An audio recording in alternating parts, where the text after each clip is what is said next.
In this video, you'll learn how to connect your Zoho Mail account to Gmail.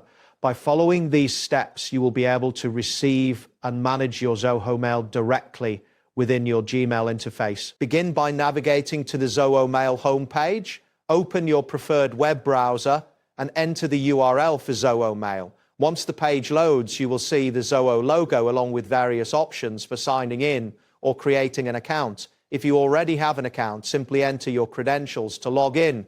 Next, after successfully logging in, locate and click on the Mail option.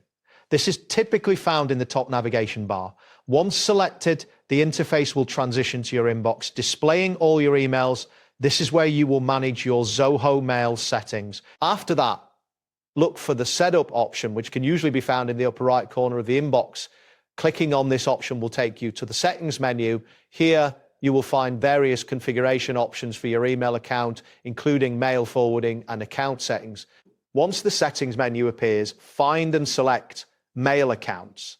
This section allows you to manage all your email accounts linked to Zoho Mail. You should see a list of existing accounts, along with options to add or modify them. Next, click on Add New Email Forwarding.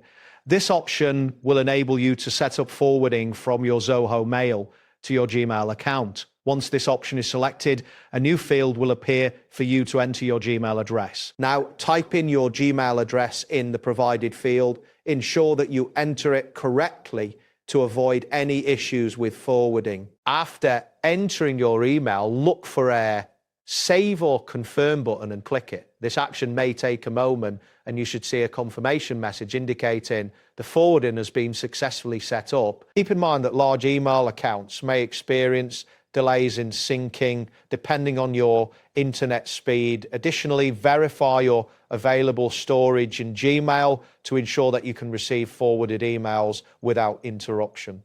Once everything is set up, you should begin receiving your Zoho Mail in your Gmail inbox shortly. That wraps up today's guide. Thanks for watching, and catch you in the next tutorial.